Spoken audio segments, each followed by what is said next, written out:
channel. This side Mansi Yadav with you once again. I hope everybody is doing really great. और अगर इस channel पे नए हैं तो मेरा नाम मानसी यादव है. I'm a cabin crew for last 3 years.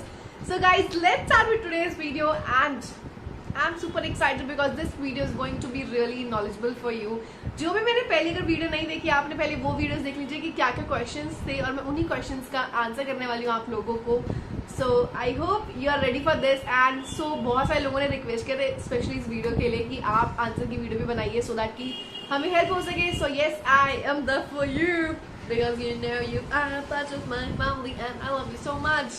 Okay, शुरू करते हैं इस वीडियो को. जान दो पहले भाई. So चले गए हैं, अब हम करते बात. Okay, now first question is tell me about yourself. Okay, so guys tell me about yourself का आप जो आंसर कर सकते हो ना. This is the most common question जो आता है. 80% होता है आपका नॉन वर्बल और 20% होता है verbal. Now non-verbal and verbal का मतलब क्या होता है? I'm getting confused. Okay, now for example, now verbal means 80% that is your body posture, your body language, your dressing sense. 80% उसके अंदर आता है and your 20% that is verbal. Verbal means सब जो आप बोल रहे हो. Okay, so non-verbal guys is 80%. Now your body posture that really matters. Okay, your facial expression that matters, right? Okay, now अगर हम बात करें अपने 80% पे फोकस करो और उसको इम्प्रूव करने की कोशिश करो, मैं तो यही बोलूंगी. और रही क्वेश्चन आंसर्स की बात, ठीक है, मैं आंसर करने जा रही हूँ तो उससे पहले मेरे को एक और पॉइंट याद आया जो मैं सोचा मैं आपको बता दूं.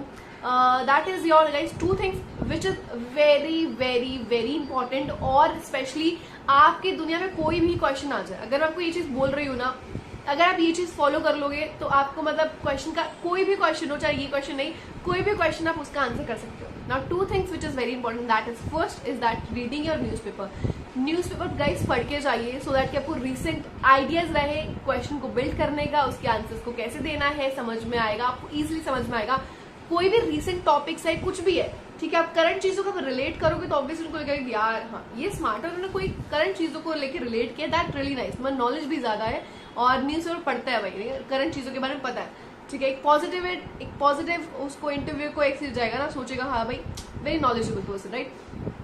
नाउ सेम चीज सेकंड चीज है that read your resume guys. Resume read करना बहुत ज्यादा इंपॉर्टेंट है बिकॉज आपके कुछ क्वेश्चंस होते हैं जो रिज्यूमे में से ही आते हैं. बहुत सारे क्वेश्चंस हैं जो रिज्यूमे में से ही आते हैं आपके क्वेश्चंस.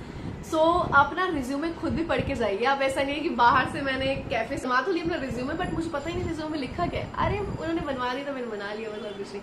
सो गाइस उसको पढ़ के जाइए प्रॉपर्ली, एटलीस्ट आपको पता हो उसमें क्या क्या क्वेश्चन आपसे पूछे जा सकते हैं, ठीक है. तो उसको पढ़ के जाइए प्रॉपर्ली. ओके, और अगर हम जाए अपने क्वेश्चन की तरफ that is tell me about yourself. Now tell me about yourself का आपको आंसर कैसे करना है. जैसे मैंने आपको आंसर कर दिया, अपना रिज्यूमे पढ़ के जाइए प्रॉपर्ली कि सो दैट रिज्यूमे में से जो लिखा है एटलीस्ट आप उसको रिलेट कर पाओ अपने इंट्रोडक्शन में भी. ये नहीं आपका इंट्रोडक्शन अलग जा रहा है, आपको रिज्यूमे अलग है, उन्होंने लिखा है कि you are good in singing और आप बोल रहे हो I love reading books and all. So singing के बारे में कोई बात ही नहीं करें.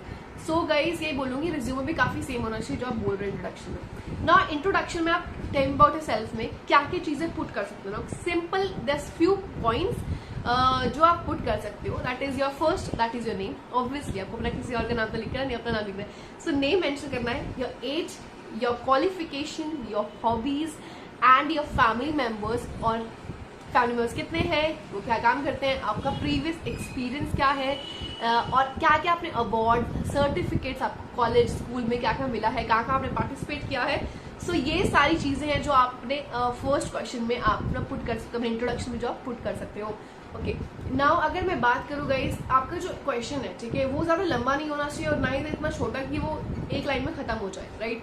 सो it needs to be very crispy and very interesting to listen. Okay, और प्रैक्टिस करो क्वेश्चन और आंसर की सो दैट आपको इजिली जब आपका इंटरव्यू हो आपको सोचना ना पड़े, इतना ज्यादा घबराना ना पड़े, नर्वसनेस ना हो, right.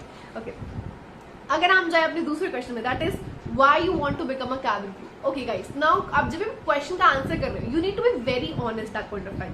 You can't be fake. Okay, अगर आप फेक रहोगे सो आप कुछ क्वेश्चंस का आंसर नहीं कर पाओगे और फंबल हो जाओगे. रटाफिकेशन मत करो, अपने दिल से आंसर बनाओ गाइस. मैं बोलूंगी जो आपके दिमाग में आ रहा है उस टाइम पे क्वेश्चन, उसका आंसर खुद बनाओ, ठीक है. और रटाफिकेशन करोगे उस पॉइंट ऑफ टाइम पे डर लग रहा है, भूल जाओगे आंसर्स, ठीक है. मैं यही बोलूंगी दिल से बनाओ आंसर और वही लिखो जो आपको फील करता है कि आप कैबिन क्रू बनना क्यों चाहते हो, आपका ड्रीम है, आप अपनी फैमिली को फाइनेंशियली हेल्प करना चाहते हो. सो ये सारी चीजें, या मैंने किसी को जब मैंने फ्लाई करती थी मैंने यूनिफॉर्म में देखा है, seen people doing this, you know. So आप काफी चीजें बना सकते हो, काफी चीजें सोच सकते हो कि यू नो मैं क्यों बनना चाहती हूँ कैबिन क्रू। ये सारी चीजें सच बोलना गाइस, सच बोलोगे कोई भी क्वेश्चन आएगा आप उसको आंसर कर सकते हो, हाँ इसका मतलब ये है और मुझे लगता है कि मेरी थिंकिंग के हिसाब से मैं इसलिए कैबिन क्रू बनना चाहती हूँ। ओके, सो सच बोलो, बिकॉज रट्टाफिकेशन वो समझ जाएंगे। रट्टाफिकेशन करिए, गूगल से सर्च किया है, पूरा कॉपी कर रखा है आंसर, तो वही बोलूंगी, वो मत करना, अपने दिल से आंसर करो, ठीक है। Now why should be hire you, okay guys, now this is very important, why should be hire you. अब इस क्वेश्चन को आंसर करने के लिए गाइस मैं बोलूंगी जो जॉब के डिस्क्रिप्शन है, ठीक है, जब भी जॉब निकलती है, वैकेंसीज निकलती है, उसके नीचे डिस्क्रिप्शन लिखा होता है कि यू नो ये जो वैकेंसी है किस चीज के रिगार्डिंग में है और क्या क्या क्वालिटी आपसे मांगी जा रही है, ठीक है। अब नाउ फॉर एग्जाम्पल मैं वो सारी क्वालिटीज पढ़ के जा रही हूँ और वही क्वालिटीज मैं अपने क्वेश्चन के आंसर में पुट कर दूं, डोंट यू थिंक वो क्वेश्चन का जो आंसर है वो इंटरेस्टिंग लग जाएगा, इंटरेस्टिंग बन जाएगा, right. So same thing you have to do. So आपको लिखना है कि why you want to become a ASO, why should be hire you, you need to tell कि that I have all those qualities. So guys मैं सिर्फ idea दे रही हूँ, लोग देख रहे हैं, सब लोग सेम कॉपी कर लो। सो यही बोलूंगी, अपने आइडिया के हिसाब से करो, मैं थोड़ा सिर्फ आइडिया दे रही हूँ आप लोग को। आप बोल सकते हो कि मेरे अंदर वो सारी क्वालिटीज है जो कैबिन क्रू बनने में रिक्वायर्ड होती है, और ये भी पता होना चाहिए क्या क्या क्वालिटीज रिक्वायर्ड है, राइट। तो उनके डिस्क्रिप्शन पढ़ो जाके कि क्या क्या क्वालिटीज उन्होंने लिखी हुई है, क्या क्या मेंशन है, क्या रिक्वायर्ड है उनकी तरफ से और क्या आप अपनी तरफ से पुट कर सकते हो, ठीक है। वो सेम क्वालिटीज भी आप लिख सकते हो। So this is a trick which you can follow. Okay, now you need to tell why, what are your strengths and what are your weaknesses, guys. Weaknesses, आप जो भी क्वेश्चन का आंसर कर रहे हो, ठीक है, that needs to be positive. आपका कोई भी क्वेश्चन का आंसर नेगेटिव नहीं जा सकता, ये ध्यान रखना गाइस। नेगेटिव बिल्कुल आंसर नहीं करना आपको किसी भी चीज का, बिकॉज वो जानना चाहते हैं, ठीक है, बट आपको नेगेटिव कोई आंसर नहीं करना ना। फॉर एग्जाम्पल मैं बोल दूं, मतलब मैं बहुत हर चीज में मैं लेट हो जाती हूँ, मतलब उन्होंने पूछा वीकनेसेस, मैं हर चीज में लेट हो जाती हूँ, मेरे को बहुत डर लगता है, मैं कॉन्फिडेंट पर्सन भी नहीं हूँ, मतलब ना मैं कॉन्शियस हो जाती हूँ, मैं इंट्रोवर्ट हूँ और मैं काफी चीजों में लेट हो जाती हूँ, तो ये मेरी वीकनेसेस है। तो आप खुद सोचो, आप ये बता रहे हो कि अगर कोई कंपनी आपको हायर भी क्यों करेगी, आप हमेशा लेट होते हो, आप नर्वस हो, इंट्रोवर्ट हो, ये सारी चीजें अपोजिट है उस कैबिन क्रू से रिलेटेड, राइट। तो आपको अपनी वीकनेसेस वो नहीं चूज करनी जो अगेंस्ट आएंगी आपकी जॉब से related. You very confident person, जो भी आपकी स्ट्रेंथ है आप उसको पुट कीजिए, और कैबिन क्रू की जो भी क्वालिटीज है वो आपको क्वेश्चन में पुट करनी है, अपनी स्ट्रेंथ के रिगार्डिंग में बताना है कि मेरी स्ट्रेंथ ये है।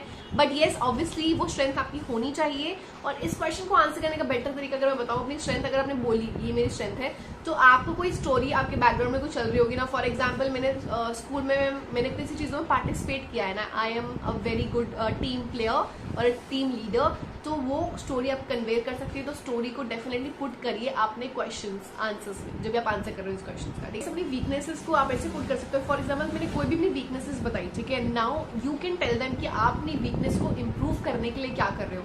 Now this is going to be, मतलब उनको भी अच्छा लगेगा कि ना वीकनेस को अगर है भी कोई बात नहीं, बट एटलीस्ट इम्प्रूव करने की तो कोशिश कर रही है, that's what they want, right.